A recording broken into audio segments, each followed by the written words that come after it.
Assalamu alaikum wa rahmatullahi wa barakatuh. Dear faithful friends who are blessed by Allah Subhanahu wa ta'ala, Islam and Buddhism are two great religions that have a long history and extensive influence in various parts of the world.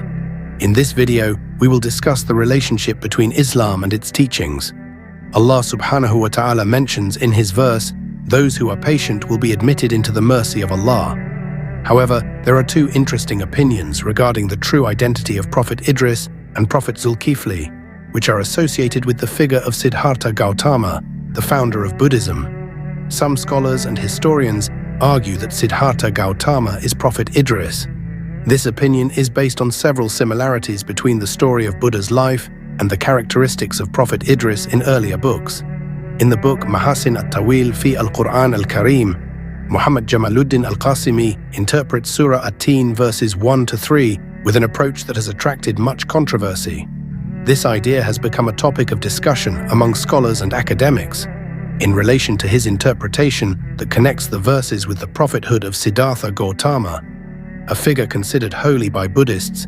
In Islam, there is a belief that Allah has sent many prophets to various peoples, as mentioned in the Quran, and there are some messengers whose stories we have narrated to you before, and there are others whose stories we have not narrated to you. Some contemporary scholars quoted in this book indicate the symbolism of Buddhism in the word At-Tin, mentioned in Surah At-Tin verse 1. Some of them argue that the fig tree that was sworn by Allah is a symbol of the leader of Buddhism, namely Sidharta Gautama or Sakyamuni. Another opinion states that Prophet Idris has a connection with the teachings of Buddhism.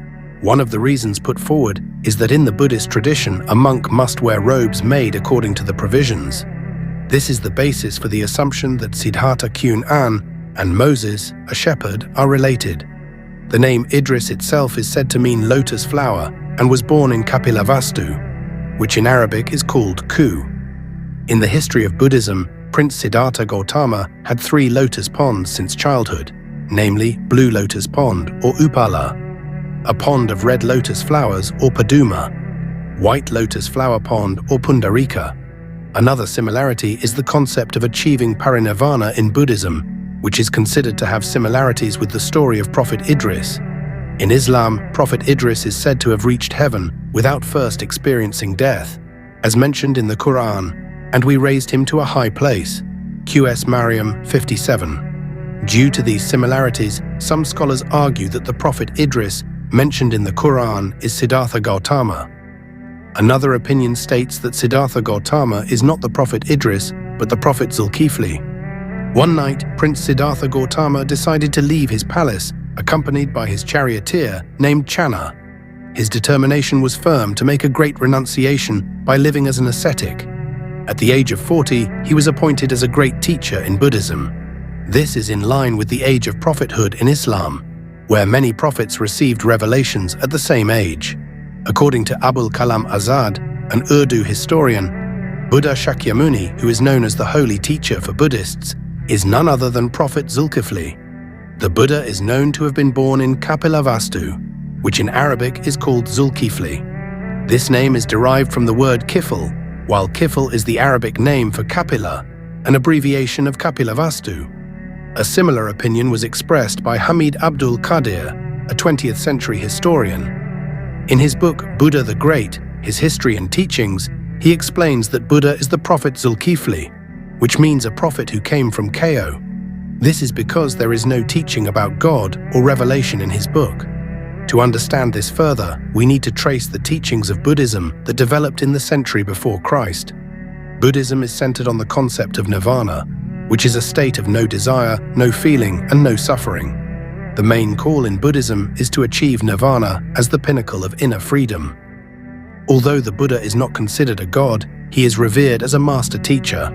Historically, the Buddha left the palace at the age of 29 to seek the truth. After studying with various teachers, he eventually made his own heart and mind his primary source of guidance. From this inner search, Sidhartha Gautama discovered the laws of truth that became the basis of Buddhism. This is not a problem because what is being conveyed in the teachings of Buddhism is not salvation in the sense of revealed religion, but a universal truth that can be achieved by humans through experience. In this case, the story of Buddha has similarities with the experience of the Prophet Muhammad, who chose to be alone in the cave of Hira in his spiritual search. When he saw the Jahiliyyah society sinking deeper into moral and social decay, he sought peace and guidance by performing tahanut, which is worshipping and meditating in a cave. In fact, as a great descendant of Mecca, the Prophet Muhammad could have used his authority to establish laws based on his grandfather's name. However, he preferred the spiritual path that eventually led him to revelation from Allah. Buddhism emphasizes that Siddhartha's personal life was not considered very important. What is more emphasized is the status of Buddha as a title or position, not just an individual. According to Buddhist belief, each era has its own Buddha with a different character. This is because the teachings of the Buddha were initially only delivered orally. Similar to the hadiths of the Prophet before they were codified, it was only after the number of his followers increased that the teachings began to be written down and eventually developed into the various schools of Buddhism that exist today. Throughout history, both Islam and Buddhism have experienced developments influenced by the culture and traditions of the communities where these teachings were spread. Islam, for example, spread from the Arabian Peninsula to Persia, Africa, and Southeast Asia, with various interpretations of law and teachings that were adapted to the social context of the local community. Likewise, Buddhism, after developing in India, spread to various regions such as China, Japan, and Southeast Asia, forming schools such as Theravada, Mahayana, and Vajrayana. Despite fundamental differences in the concept of divinity, Islam affirms the oneness of Allah, while Buddhism places more emphasis on enlightenment and liberation from samsara. Both share common moral values, such as compassion, simplicity, and the search for truth. In the modern era, these teachings continue to develop and adapt to the challenges of the times. Digitalization, globalization, and social change influence the way Muslims and Buddhists understand and practice their beliefs. However, the essence of both teachings remains the aim of leading humans to a more meaningful, peaceful life that is in harmony with the values of goodness. According to some researchers, if this interpretation is accepted as authentic, then Gautama Buddha, whose real name is Sakyamuni or Gautama, is a prophet sent by Allah.